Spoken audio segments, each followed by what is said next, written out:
أعوذ بالله من الشيطان الرجيم بسم الله الرحمن الرحيم نحمده ونصلي على رسوله الكريم اما بعد بدگمانی اسلام کی نظر میں انسانی معاشرے کو جو چیزیں گھن کی طرح کھائی جا رہی ہیں ان میں سے ایک بدگمانی ہے۔ یہ ایسا مرض ہے جو افراد کے مابین نفرتوں کی دیوار کھڑی کر دیتا ہے، عداوتوں کی خلیج وسیع سے وسیع تر کر دیتا ہے، اور یہ ایسی وبا ہے جو لمحوں میں معاشرے کو کھوکھلا کر کے رکھ دیتی ہے۔ بدگمانی معاشرے کے بگاڑ کا ایک بنیادی سبب ہے۔ یہ فتنہ و فساد کی جڑ، اختلاف و انتشار کا باعث اور جنگ و جدل کا بیش خیمہ ہے۔ جب کسی معاشرے میں بدگمانی کا مرض پیدا ہوتا ہے تو معاشرہ بدامنی کی آماج گاہ بن جاتا ہے، ایک دوسرے پر اعتماد اڑ جاتا ہے، ہر کوئی دوسرے کو شک کی نظروں سے دیکھنے لگتا ہے، تعلقات میں بگاڑ پیدا ہو جاتا ہے، دوستیاں دشمنیوں میں اور محبتیں عداوتوں میں تبدیل ہو جاتی ہیں، دوریاں پیدا ہونے اور نظرت اور نفرتیں جنم لینے لگتی ہیں، ماحول کا امن و سکون غارت ہو جاتا ہے، اور جنت نما گھر جہنم کی آگ برسانے لگتا ہے۔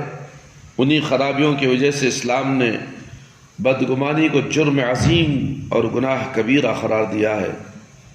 چنانچہ آپ صلی اللہ علیہ وسلم کا ارشاد ہے، مسلم کی روایت ہے، تم بدگمانی سے بچو کیونکہ بدگمانی سب سے بڑا جھوٹ ہے۔ معاشرے میں پائے جانے والے افراد کے مابین کبھی کبھی ناخوشگوار واقعات کا پیدا ہو جانا فطری بات ہے۔ حالات کبھی کشیدہ ہو جاتے ہیں اور ناچاخیاں کبھی ابھر آتی ہیں۔ انہی حالات میں بدگمانی جلتے پر تیل کا سبب بنتی ہے۔ اسی لیے اسلام نے یہ تعلیم دی ہے کہ دوسروں کے سلسلے میں رائے قائم کرنے میں احتیاط برتیں، حسن ظن سے کام لیں اور بدگمانی سے پرہیز کریں۔ ارشاد باری تعالیٰ ہے، یا ایھا الذین آمنوا اجتنبوا کثیرا من الظن ان بعض الظن اسم۔ سورہ حجرات آیت نمبر 12۔ اے ایمان والو، بہت بدگمانیوں سے بچو، یقین مانو کہ بعض بدگمانیاں گناہ ہیں۔ شیطان انسان کا کھلا دشمن ہے، اس کی کوشش ہوتی ہے کہ مسلمانوں کے درمیان نفرت کے بیج بو جائے۔ جابر رضی اللہ عنہ فرماتے ہیں کہ رسول اللہ صلی اللہ علیہ وسلم میں نے رسول اللہ صلی اللہ علیہ وسلم کو فرماتے ہوئے سنا، مسلم کی روایت ہے، شیطان اس بات سے مایوس ہو چکا کہ جزیرۃ العرب میں مسلمان اس کی فرما برداری کرے، اس لیے اب اس کی کوشش ہوتی ہے کہ مسلمانوں کو آپس میں لڑائے۔ آپ صلی اللہ علیہ وسلم جو اسلامی معاشرے کا قیام کیا، اس کے افراد صحابہ اکرام رضی اللہ عنہ تھے جو انبیاء کے بعد سب سے افضل تھے، مگر شیطان نے بدگمانی کا یہ حربہ ان کے خلاف بھی استعمال کیا اور اس کے ذریعے انہیں بھی زیر کرنے کی کوشش کی، اور رسول اکرم صلی اللہ علیہ وسلم نے ایسے تمام موقعوں پر صحابہ اکرام رضی اللہ تعالی عنہ کی صحیح رہنمائی فرمائی اور انہیں اس مرض کے مہلک اثرات سے بچا لیا۔ عائشہ رضی اللہ عنہ فرماتی ہے کہ ایک رات رسول اکرم صلی اللہ علیہ وسلم میرے گھر تشریف لائے، رات کا کچھ حصہ جب گزر گیا تو آپ خاموشی کے ساتھ بستر سے اٹھے اور گھر سے باہر چلے گئے، میں بھی آپ کے پیچھے ہو لی۔ آپ سیدھے قبرستان گئے اور دیر تک کھڑے ہو کر وہاں مدفون مسلمانوں کے حق میں دعائیں مغفرت کرتے رہے، پھر واپس ہوئے۔ عائشہ رضی اللہ تعالی عنہ نے جب دیکھا کہ آپ صلی اللہ علیہ وسلم واپس ہو رہے ہیں تو دوڑتے ہوئے آئی اور اپنے بستر پر لیٹ گئی۔ دوڑتے ہوئے آنے کی وجہ سے ان کی سانس پھول رہی تھی۔ آپ صلی اللہ علیہ وسلم سمجھ گئے کہ عائشہ رضی اللہ عنہ میرے بارے میں بدگمانی میں مبتلا ہیں۔ چنانچہ آپ صلی اللہ علیہ وسلم نے فرمایا، عائشہ کیا تو سمجھتی ہے کہ اللہ اس کے رسول تیرے حقوق کی ادائیگی میں کوتاہی کریں گے؟ پھر آپ صلی اللہ علیہ وسلم نے فرمایا بات دراصل یہ ہے کہ میرے پاس جبرائیل علیہ السلام آئے، انہوں نے کہا کہ اللہ کا حکم ہے کہ آپ بقیع تشریف لے جائیں اور وہاں مدفون مسلمانوں کے حق میں دعائیں مغفرت کرے۔ مسلم کی روایت ہے میرے بھائی میرے دوست، قبرستان کو جانا چاہیے، وہ قبرستان جس کے اندر ہمارے باپ دادا دفن ہے، وہاں جاؤ تمہیں موت یاد آئے گی، ان کے لیے مغفرت کی دعا آپ کر سکتے ہیں۔ مگر وہ قبریں جہاں پر قالینیں بچھائی ہوئی ہیں، خوشبو ہے، رنگینیاں ہیں اور پھولوں کی چادریں بچھائی ہوئی ہیں، وہاں پر بے پردگی ہے، ایسے قبروں سے جانے منع کیا گیا ہے۔ جابر بن عبداللہ رضی اللہ تعالیٰ عنہ سے مروی ہے، معاذ بن جبل رضی اللہ عنہ رسول اللہ صلی اللہ علیہ وسلم کے ساتھ نماز پڑھتے، پھر اپنی قوم میں جا کر ان کی امامت کرتے تھے۔ ایک مرتبہ وہ عشاء کی نماز آپ صلی اللہ علیہ وسلم کے ساتھ ادا کر کے اپنی قوم میں گئے اور ان کو نماز پڑھانے لگے۔ سورہ فاتحہ کے بعد سورہ بقرہ کی تلاوت شروع کر دی۔ ان کی قوم کے لوگ کسان تھے، دن بھر کھیتوں میں کام کر کے تھک جاتے تھے۔ ایک شخص نے جب دیکھا کہ معاذ رضی اللہ عنہ سورہ بقرہ کی تلاوت شروع کر دیے ہیں تو اس نے نماز توڑ دی اور تنہا پڑھ کر گھر واپس ہو گیا۔ جب یہ بات معاذ بن جبل رضی اللہ کو معلوم ہوئی تو انہوں نے کہا وہ شخص منافق ہے۔ اطلاع ملنے پر اس شخص نے رسول اکرم صلی اللہ علیہ وسلم سے معاذ بن جبل رضی اللہ تعالیٰ عنہ کی شکایت کرتے ہوئے کہا رسول اللہ صلی اللہ علیہ وسلم، اے اللہ کے رسول صلی اللہ علیہ وسلم، ہم محنت مزدوری کرنے والے لوگ، ہم خود ہی اپنی کھیتیوں کو سیراب کرتے ہیں، رات تھک کر آتے ہیں اور معاذ رضی اللہ عنہ لمبی لمبی نمازیں پڑھاتے ہیں۔ کل رات انہوں نے سورہ فاتحہ کے بعد سورہ بقرہ کی تلاوت شروع کر دی تو میں نے نماز توڑ دی، جس کی بنا پر وہ مجھ پر نفاق کا الزام لگا رہے ہیں۔ آپ صلی اللہ علیہ وسلم نے معاذ رضی اللہ تعالیٰ عنہ کو سرزنش کرتے ہوئے فرمایا، اے معاذ، کیا تم اتنی طویل صورتیں پڑھا کرتے ہو؟ لوگوں کو آزمائش میں مبتلا کرنا چاہتے ہو؟ تمہیں چاہیے کہ سورہ شمس، سورہ اعلیٰ جیسی چھوٹی چھوٹی صورتیں پڑھو۔ اسے بخاری نے روایت کی ہے میرے بھائی میرے دوست۔ آپ صلی اللہ علیہ وسلم کی اس تربیت کا اثر معاذ رضی اللہ تعالیٰ عنہ پر ایسا ہوا کہ دوسروں پر بدگمانی کرنے کے سلسلے میں بہت ہی محتاط ہو گئے، بلکہ آپ کی موجودگی میں اگر کسی پر بدگمانی کی جاتی تو اس کی جانب سے دفاع کرتے۔ جنگ تبوک میں پیچھے رہ جانے والے صحابہ رضی اللہ عنہم میں سے کعب بن مالک رضی اللہ تعالیٰ عنہ بھی تھے۔ تبوک کے میدان میں پہنچنے کے بعد آپ صلی اللہ علیہ وسلم نے صحابہ اکرام رضی اللہ عنہ کا جائزہ لیا۔ کعب بن مالک رضی اللہ تعالیٰ عنہ کو اس جنگ میں نہ پا کر لوگوں سے ان کے بارے میں دریافت کیا۔ ایک شخص نے کہا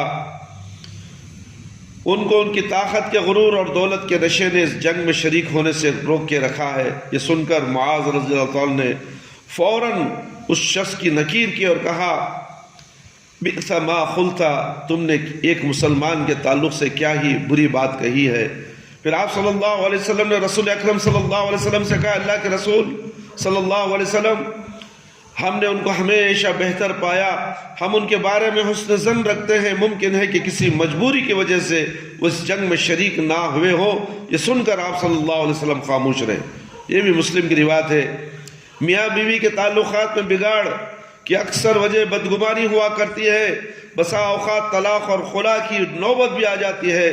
سعودی عرب کی ایک رپورٹ کے مطابق سعودیہ میں 40% طلاق اور فسق نکاح کے واقعات میاں بیوی کے ایک دوسرے پر بدگمانی کے نتیجے میں پیش آتے ہیں۔ اسی لیے آپ صلی اللہ علیہ وسلم نے میاں بیوی کو ایک دوسرے سے حسن ظن سے کام لینے کا حکم دیا اور بلا وجہ بدگمانی کرنے سے منع فرمایا ہے۔ ابو ہریرہ رضی اللہ عنہ فرماتے ہیں کہ ایک شخص آپ صلی اللہ علیہ وسلم کے پاس آیا اور اپنی بیوی کی پاک دامانی پر شک کرتے ہوئے کہنے لگا، میری بیوی نے ایک سیاہ بدصورت بچہ جنم دیا ہے، حالانکہ ہم دونوں خوبصورت ہیں۔ آپ صلی اللہ علیہ وسلم سمجھ گئے کہ یہ شخص اپنی بیوی پر بدگمانی کر رہا ہے۔ آپ صلی اللہ علیہ وسلم نے پوچھا کہ کیا تمہارے پاس اونٹ ہیں؟ اس نے کہا ہاں میرے پاس بہت سے اونٹ ہیں۔ آپ صلی اللہ علیہ وسلم نے پوچھا کہ ان کا رنگ کیسا ہے؟ اس نے کہا یہ سب سرخ رنگ کے ہیں۔ آپ صلی اللہ علیہ وسلم نے پوچھا کیا ان میں سے کوئی سیاہ رنگ یعنی کالا رنگ کا بھی ہے؟ اس نے کہا ہاں ان میں ایک سیاہ رنگ کا بھی ہے۔ آپ صلی اللہ علیہ وسلم نے پھر اس سے پوچھا کہ ان سرخ اونٹوں میں سیاہ رنگ کا یا یہ اونٹ کہاں سے آ گیا؟ اس نے کہا ممکن ہے ان اونٹوں کی نسل میں کوئی سیاہ رنگ کا ہو اور اس اونٹ میں اس کی شباہت آ گئی ہو۔ آپ صلی اللہ علیہ وسلم نے فرمایا تب یہی ممکن ہے کہ تمہارے اور تمہاری بیوی کے خاندان میں کوئی سیاہ رنگ کا ہو اور تمہارے اس بچے میں بھی اس کی شباہت آ گئی ہو۔ اس آدمی کو بات سمجھ میں آ گئی، اس کا شک دور ہو گیا اور بدگمانی کی کیفیت جاتی رہی۔